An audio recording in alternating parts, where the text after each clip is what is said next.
السلام علیکم ورحمۃ اللہ وبرکاتہ۔ کیا آپ جانتے ہیں کہ اس دنیا کے سب سے پہلے حافظ قرآن کون بنے اور یہ مقدس کتاب 1400 سال گزرنے کے باوجود بنا کسی تبدیلی کے ہم تک کیسے پہنچی؟ سب سے پہلے حافظ قرآن بننے کا عظیم شرف کائنات کی سب سے عظیم ہستی اللہ کے نبی حضرت محمد صلی اللہ علیہ وسلم کو حاصل ہوئی۔ جب بھی اللہ کی طرف سے وحی نازل ہوتی، اللہ کے نبی اس وقت اسے اپنے سینے مبارک میں محفوظ فرما لیتے تھے۔ یوں قرآن سب سے پہلے اللہ کے نبی کے دل میں اترا، پھر آپ صلی اللہ علیہ وسلم نے صحابہ کرام کو قرآن یاد کروایا۔ لیکن اللہ نے قرآن کی حفاظت صرف حافظوں تک محدود نہیں رکھی۔ اللہ کے نبی صلی اللہ علیہ وسلم کے دور میں ہی کاتبان وحی موجود تھے جو ہر آیت نازل ہوتے ہی ہڈیوں، پتھروں اور کھالوں پر لکھ لیا کرتے تھے۔ بعد میں حضرت ابو بکر صدیق رضی اللہ تعالیٰ عنہ نے ان سب کو ایک جگہ جمع کروایا اور حضرت عثمان غنی رضی اللہ تعالیٰ عنہ نے اس کے نقلیں تیار کر کر پوری امت میں پھیلا دی۔ اس لیے آج ہمارے ہاتھوں میں موجود قرآن بالکل صحیح ہے جیسا 1400 سال پہلے نازل ہوا تھا۔ تو اعظم مسلم اس ویڈیو کو 5 لوگوں کے ساتھ شیئر کیجیے تاکہ سب کو اس کی معلومات ہو سکے۔ کیا آپ بھی سجدہ کرتے وقت صرف سبحان ربی الاعلیٰ 3 مرتبہ پڑھتے ہیں؟ دیکھیں یہ سنت ہے، لیکن ایک بات یاد رکھیں، حدیث میں آتا ہے کہ رسول اللہ صلی اللہ علیہ وسلم نے فرمایا بندہ اپنے رب کے سب سے قریب سجدے میں ہوتا ہے، اس لیے سجدے میں زیادہ دعا کیا کرو۔ جب سجدہ قبولیت کا لمحہ ہے تو صرف تسبیح پر ہی کیوں رک جائیں؟ سجدے میں آپ انبیاء کی دعائیں بھی پڑھ سکتے ہیں۔ حضرت یونس علیہ السلام کی دعا لا الہ الا انت سبحانک انی کنت من الظالمین۔ حضرت موسیٰ علیہ السلام کی دعا بھی پڑھ سکتے ہیں رب انی لما انزلت الی من خیر فقیر۔ ان دعاؤں کے علاوہ آپ اور بھی چھوٹی چھوٹی دعائیں پڑھ سکتے ہیں جیسے حسبی اللہ لا الہ الا ہوا، اللہ میرے لیے کافی ہے، اللہم اجرنی من النار، اے اللہ مجھے جہنم سے بچا لے، ربی زدنی علما، اے میرے رب میرے علم میں اضافہ فرما، اللہم انی اسألک الجنہ، اللہ تعالیٰ مجھے جنت عطا فرما، یا حی یا قیوم برحمتک استغیث، اے زندہ اور سب کو سنبھالنے والے رب میں تیری رحمت سے مدد چاہتی ہوں۔ ان میں سے آپ کوئی بھی چھوٹی دعا سجدے میں پڑھ سکتے ہیں۔ الگ الگ سجدوں میں آپ الگ الگ دعا بھی پڑھ سکتے ہیں۔ پھر اپنی زبان میں اپنے ہر ضرورت اللہ کے سامنے رکھ دیجئے۔ یاد رکھیں سجدہ صرف جھکنا نہیں، اللہ سے سب کچھ مانگنے کا مقام ہے۔ نفل نماز پڑھتے وقت سجدے میں سبحان ربی الاعلیٰ کے بعد آپ کوئی بھی چھوٹی سی دعا پڑھ لیجئے۔ السلام علیکم ورحمۃ اللہ وبرکاتہ۔ کیا آپ کو پتا ہے کہ اللہ کی سب سے پیاری بات کیا ہے؟ کہ وہ ہم سب کا ہے۔ وہ اس کا بھی ہے جو نماز پڑھتا ہے اور وہ اس کا بھی ہے جو نماز نہیں پڑھتا۔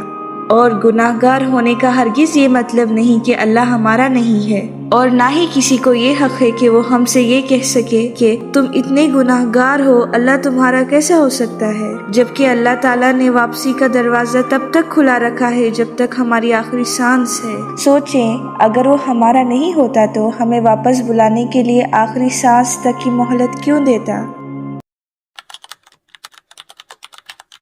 کیا آپ جانتے ہیں کہ سکون کیا ہے؟ سکون تو تنہائی میں بیٹھ کر اپنے رب سے باتیں کرنے میں ہے، اس کی عبادت کرنے میں ہے، اس کے آگے رونے میں ہے، اور آج ہم اس کی عبادت کو چھوڑ کر ایسے چیزوں میں سکون تلاش کر رہے ہیں جو اللہ نے کبھی سکون کے لیے بنایا ہی نہیں تھا۔ اور ہم چاہے دنیا کے کسی بھی کونے میں چلے جائیں، دنیا کے سارے آزائشیں حاصل کر لیں، اگر ہم اللہ سے دور ہیں نا تو ہم کبھی سکون حاصل نہیں کر سکتے۔ کسی نے کہا تھا کہ دلوں کے سکون کی تلاش میں بھٹکتے ہو اے ابن آدم، تم اپنا دل اس سے کیوں نہیں لگاتے جس نے تمہیں یہ دل عطا کیا ہے۔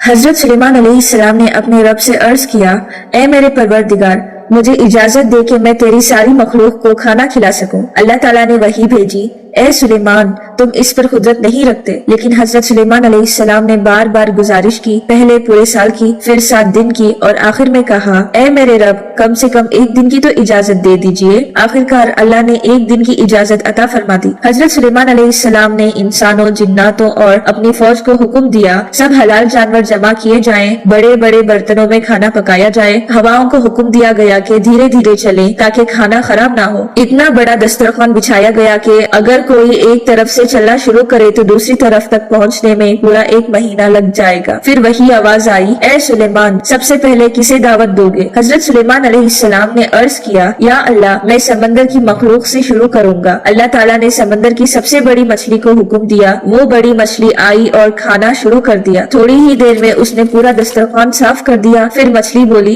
اے سلیمان، میرا پیٹ ابھی بھی نہیں بھرا، مجھے اور کھانا دو۔ حضرت سلیمان علیہ السلام حیران رہ گئے۔ مچھلی نے کہا، میں روزانہ 3 بار اتنا ہی کھاتی ہوں اور میرا رب مجھے کبھی بھوکا نہیں رکھتا۔ آج جب تم نے میرے رزق کی ذمہ داری لی تو میں بھوکی رہ گئی۔ یہ سن کر حضرت سلیمان علیہ السلام سجدے میں گر پڑے اور فرمایا، پاک ہے تو اے جلال و عزت والا، رزق دینے والا، پالنے والا صرف تو ہی ہے۔ انسان کبھی یہ نہ سمجھے کہ کھانا پانی اس کی اپنی طاقت سے آتا ہے، اصلی رزق دینے والا تو صرف تو ہی ہے۔ اور یہی اس واقعے کا سب سے بڑا سبق ہے۔ ہمیشہ اللہ پر پورا بھروسہ رکھو، رزق صرف اسی سے مانگو کیونکہ رزق کا مالک صرف وہ ہے۔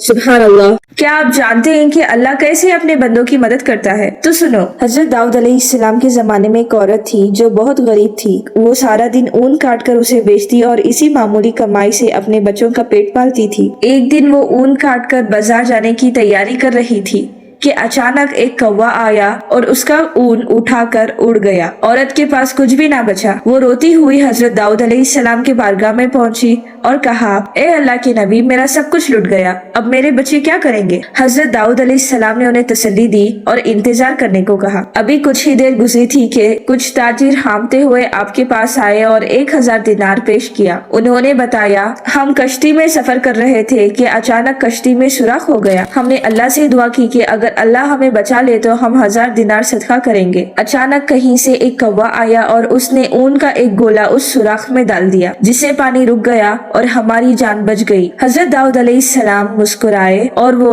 1000 دینار اس غریب عورت کو دے دیا اور فرمایا، دیکھو تمہارا رب کتنا کریم ہے، تم ایک طرف رو رہی تھی اور دوسری طرف سمندر میں تمہاری تجارت ہو رہی تھی۔ بے شک اللہ سے بہتر کوئی منصوبہ بنانے والا نہیں، جب وہ کچھ چھین لیتا ہے تو اس سے کہیں بہتر عطا کرنے کے لیے۔ سبحان اللہ۔ کیا انسان بغیر کھائے پیے 300 سال تک زندہ رہ سکتا ہے؟ سائنس کہتی ہے امپاسبل، لیکن قرآن کہتا ہے ہاں پاسبل ہے۔ سوچئے، آپ ایک رات سونے جائیں اور جب آنکھ کھلے تو دنیا چینج ہو چکی ہو، آپ کے کپڑے، آپ کا پیسہ، یہاں تک کہ آپ کا پورا شہر، سب کچھ ہسٹری بن چکا ہو۔ یہ کوئی ٹائم ٹریول مووی نہیں، یہ ریالٹی ہے۔ یہ کہانی ہے ان 7 نوجوانوں کی جنہوں نے موت کو نہیں بلکہ 300 سال لمبی نیند کو گلے لگایا۔ بات ہے ہزاروں سال پرانی رومن امپائر کے ایک شہر کی۔ وہاں کا بادشاہ دقیانوس تھا جو خود کو خدا مانتا تھا، جو اس کے آگے نہیں جھکتا اسے مار دیا جاتا تھا۔ لیکن کچھ نوجوان ایسے تھے جو عام انسان تھے مگر ان کا ایمان پہاڑوں سے زیادہ مضبوط تھا۔ انہوں نے کہا،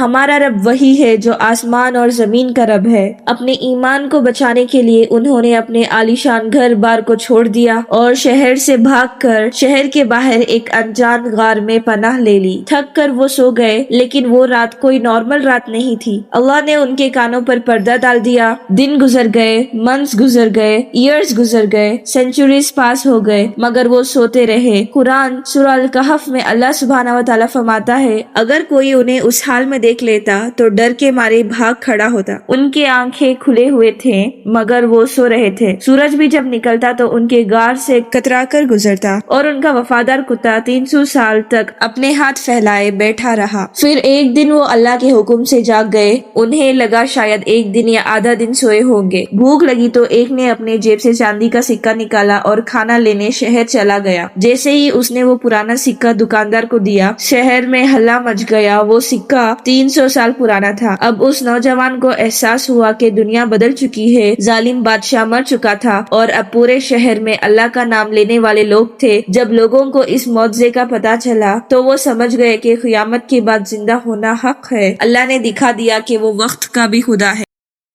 رمضان کی یہ 5 باتیں جو ہر مسلم کو ضرور معلوم ہونی چاہیے۔ فرسٹ بات ہے، اس مبارک مہینے میں قرآن مجید نازل ہوا جو قیامت تک کے لیے انسانیت کی ہدایت ہے۔ سیکنڈ بات ہے، 17 رمضان کو غزوہ بدر ہوا جو اسلام کی پہلی اور فیصلہ کن فتح تھی۔ تھرڈ بات ہے، 20 رمضان کو فتح مکہ ہوا اور خانہ کعبہ کو ہمیشہ کے لیے بتوں سے پاک کر دیا گیا۔ فورتھ بات ہے، 21 رمضان کو شیر خدا حضرت علی رضی اللہ تعالیٰ عنہ کی شہادت ہوئی۔ ففتھ اور سب سے بڑی بات، رمضان ہی میں لیلۃ القدر آتی ہے جو آخری عشرے کے تاخیراتوں میں ہوتی ہے۔ یہ ایک رات ہزاروں مہینوں سے بہتر ہے، جسے یہ رات ملے گی وہ واقعی کامیاب ہوگا۔ یا اللہ ہمیں رمضان تک پہنچا اور اس رمضان کو ہماری ہدایت اور مغفرت کا ذریعہ بنا، آمین۔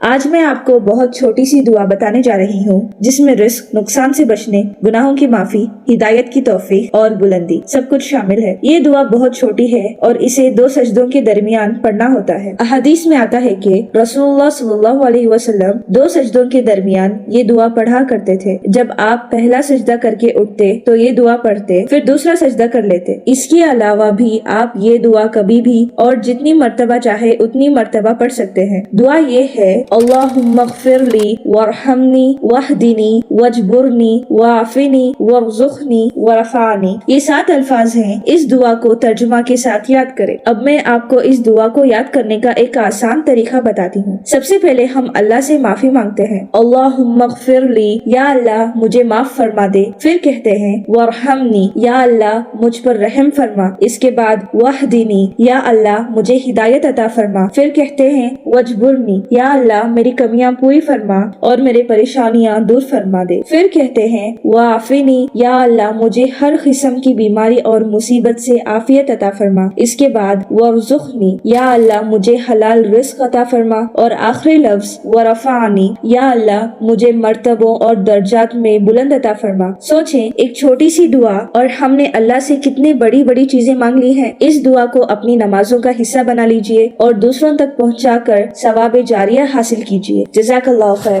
دنیا کے کسی کونے میں 2 بہت بڑے پہاڑوں کے درمیان ایک ایسی دیوار موجود ہے جسے صدیوں سے انسانی آنکھوں نے نہیں دیکھا۔ یہ کوئی عام دیوار نہیں بلکہ لوہا اور پگھلے ہوئے تانبے سے بنی ہوئی ایک ایسی مضبوط ڈھال ہے جس نے دنیا کی سب سے خوفناک قوم کو قید کر رکھا ہے، یاجوج اور ماجوج۔ وہ مخلوق جن کی تعداد اتنی زیادہ ہے کہ جب وہ نکلیں گے تو سمندروں کا پانی پی کر ختم کر دیں گے۔ مگر سوال یہ ہے وہ دیوار کہاں ہے اور وہ ہر روز اس کے ساتھ کیا کرتے ہیں؟ حضرت ذوالقرنین نے جب اللہ کے حکم سے یہ دیوار بنائی تو اسے اتنا مضبوط بنا دیا کہ صدیوں تک کوئی اسے توڑ نہ سکا۔ مگر یاجوج اور ماجوج ہر روز صبح سے شام تک اس دیوار کو چاٹتے اور کھودتے رہتے ہیں۔ جب دن ختم ہوتا ہے اور دیوار اتنی پتلی ہو جاتی ہے کہ انہیں دوسری طرف کی روشنی نظر آنے لگتی ہے تو ان کا سردار کہتا ہے اب باقی کل کریں گے، اور یہی ان کا سب سے بڑا راز ہے، سب سے بڑی ناکامی۔ اگلی صبح جب وہ واپس آتے ہیں تو اللہ کے حکم سے وہ دیوار پہلے سے بھی زیادہ مضبوط ہو چکی ہوتی ہے۔ یہ سلسلہ صدیوں سے چلا رہا ہے اور تب تک چلتا رہے گا جب تک اللہ کا وعدہ پورا نہیں ہو جاتا۔ ایک وقت آئے گا جب ان کا سردار کہے گا انشاءاللہ کل ہم اسے پوری طرح توڑ دیں گے، اور جس دن انشاءاللہ کہا جائے گا اس دن دیوار دوبارہ مضبوط نہیں کی جائے گی، وہ ریزہ ریزہ ہو جائے گی اور یاجوج ماجوج سیلاب کی طرح دنیا میں پھیل جائیں گے۔ کچھ لوگ کہتے ہیں یہ چائنا کی گریٹ وال ہے، کچھ اسے بحر قلزم کی قریب بتاتے ہیں، مگر حقیقت یہ ہے کہ اللہ نے اس راز کو پردہ نشین رکھا ہے۔ یہ دیوار ایک نشانی ہے اس وقت کی جب دنیا کا پورا نظام بدل جائے گا۔ رمضان آ رہا ہے، لیکن سوال یہ ہے کیا ہم صرف شاپنگ اور کھانے کی تیاری کر رہے ہیں یا اپنے دل اور روح کو بھی اس بلیسڈ منتھ کے لیے تیار کر رہے ہیں؟ آج کی اس ویڈیو میں ہم بات کریں گے رمضان کی کمپلیٹ پریپریشن، دل سے لے کر عبادت اور لائف سٹائل تک۔ فوراً اپنی ٹو ڈو لسٹ نکالیں اور بولڈ لیٹرز میں لکھیں مشن رمضان۔ فرسٹ ہے دل کی تیاری۔ رمضان کی سب سے پہلی تیاری ہوتی ہے دل کی تیاری، کیونکہ جب تک دل صاف نہ ہو عبادت کا مزہ نہیں آتا۔ اس رمضان سے پہلے گناہوں سے سچی توبہ کریں، دل میں کسی کے لیے بغض نہ رکھیں، معافی مانگیں اور معافی دیں، اللہ سے اپنے کنیکشن سٹرانگ رکھیں، شاید اللہ اسی رمضان ہمیں معاف کر دے۔ سیکنڈ ہے سحری اینڈ افطار پلاننگ۔ رمضان کا مطلب صرف کھانا نہیں بلکہ صحت پلس عبادت دونوں کا خیال رکھنا ہے۔ افطار ٹپس فار رمضان: کھجور اور پانی سے افطار کریں، اوور ایٹنگ سے پرہیز کریں، سمپل اور ہلکا کھانا کھائیں تاکہ عبادت میں سستی نہ آئے۔ تھرڈ ہے عبادت پلاننگ: وقت پر نماز پڑھیں، تہجد ہر روز ادا کرنے کی کوشش کریں، قرآن سے دوستی کر لیں، 1 پارہ روز یا 2 رکوع صبح 2 رکوع شام پڑھنے کی کوشش کریں، دعا اور ذکر کریں۔ یا اللہ اس رمضان ہمیں وہ بنا دے جو تو پسند کرتا ہے، ہمارے گناہ معاف فرما، ہمارا دل صاف فرما اور ہمیں اپنے قریب کر لے۔ اگر ہم اس رمضان میں نہ بدلے تو پھر کب بدلیں گے؟ اس بار رمضان اپنی ٹو ڈو لسٹ میں معافی اور صبر کو سب سے اوپر رکھے۔ اللہ ہم سب کی عبادت قبول فرمائے، آمین۔ کیا آپ جانتے ہیں کہ استغفار ایک دروازہ ہے، ایک راستہ ہے جسے اللہ سبحانہ و تعالیٰ ہر روز ہمارے لیے کھولتے ہیں؟ قرآن میں اللہ تعالیٰ کا وعدہ ہے استغفار کرنے والوں سے۔ سورہ الانفال ورس 33 میں آیا ہے، اللہ ان کو عذاب نہیں دیتا جب تک وہ استغفار کرتے رہتے ہیں، یعنی استغفار اللہ کے عذاب سے حفاظت کا ذریعہ ہے۔ سورہ الہود آیت 3 میں آتا ہے، استغفار کرو پھر توبہ کرو، اللہ تمہیں ایک مقرر وقت تک سکون اور حسین زندگی عطا کریں گے، یعنی سکون، راحت اور نجات سب ملے گا انشاءاللہ۔ استغفار سے رزق، برکت اور سکون یہ سب ملتا ہے اور مشکلات دور ہوتے ہیں۔ سورہ نوح میں قرآن سے ثابت ہے استغفار صرف گناہ معاف نہیں کرتا، زندگی کی تنگی کو کھول دیتا ہے۔ اللہ خوش ہوتا ہے جب بندہ توبہ کرتا ہے۔ حدیث صحیح مسلم میں آتا ہے، اللہ اپنے بندے کی توبہ پر اس سے زیادہ خوش ہوتے ہیں جتنا کوئی انسان اپنے کھوئی ہوئی پیاسی اونٹنی واپس پانے پر ہوتا ہے۔ نبی کریم صلی اللہ علیہ وسلم خود 100 دفعہ روز استغفار کرتے تھے۔ حدیث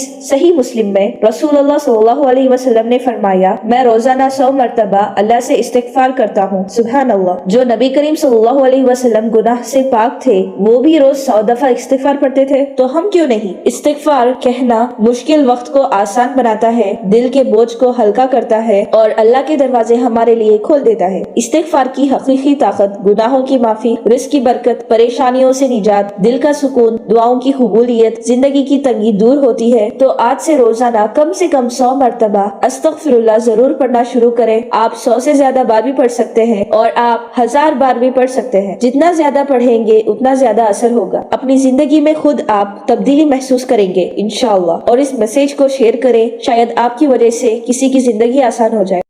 دنیا کے کسی کونے میں دو بہت بڑے پہاڑوں کے درمیان ایک ایسی دیوار موجود ہے جسے صدیوں سے انسانی آنکھوں نے نہیں دیکھا۔ یہ کوئی عام دیوار نہیں بلکہ لوہا اور پگھلے ہوئے تانبے سے بنی ہوئی ایک ایسی مضبوط ڈھال ہے جس نے دنیا کی سب سے خوفناک قوم کو قید کر رکھا ہے، یاجوج اور ماجوج۔ وہ مخلوق جن کی تعداد اتنی زیادہ ہے کہ جب وہ نکلیں گے تو سمندروں کا پانی پی کر ختم کر دیں گے۔ مگر سوال یہ ہے وہ دیوار کہاں ہے اور وہ ہر روز اس کے ساتھ کیا کرتے ہیں؟ حضرت ذوالقرنین نے جب اللہ کے حکم سے یہ دیوار بنائی تو اسے اتنا مضبوط بنا دیا کہ صدیوں تک کوئی اسے توڑ نہ سکا۔ مگر یاجوج اور ماجوج ہر روز صبح سے شام تک اس دیوار کو چاٹتے اور کھودتے رہتے ہیں۔ جب دن ختم ہوتا ہے اور دیوار اتنی پتلی ہو جاتی ہے کہ انہیں دوسری طرف کی روشنی نظر آنے لگتی ہے تو ان کا سردار کہتا ہے اب باقی کل کریں گے، اور یہی ان کا سب سے بڑا راز ہے، سب سے بڑی ناکامی۔ اگلی صبح جب وہ واپس آتے ہیں تو اللہ کے حکم سے وہ دیوار پہلے سے بھی زیادہ مضبوط ہو چکی ہوتی ہے۔ یہ سلسلہ صدیوں سے چلا رہا ہے اور تب تک چلتا رہے گا جب تک اللہ کا وعدہ پورا نہیں ہو جاتا۔ ایک وقت آئے گا جب ان کا سردار کہے گا انشاءاللہ کل ہم اسے پوری طرح توڑ دیں گے، اور جس دن انشاءاللہ کہا جائے گا اس دن دیوار دوبارہ مضبوط نہیں کی جائے گی، وہ ریزہ ریزہ ہو جائے گی اور یاجوج ماجوج سیلاب کی طرح دنیا میں پھیل جائیں گے۔ کچھ لوگ کہتے ہیں یہ چائنا کی گریٹ وال ہے، کچھ اسے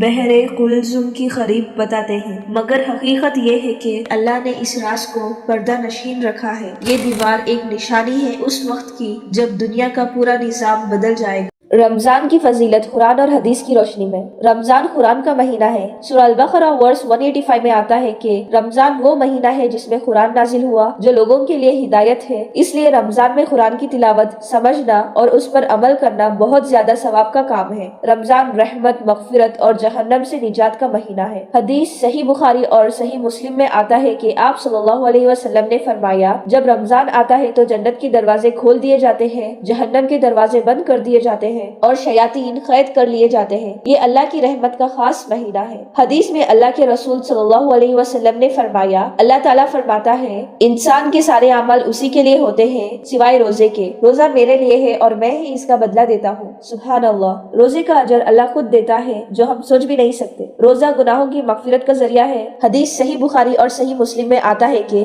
آپ صلی اللہ علیہ وسلم نے فرمایا، جو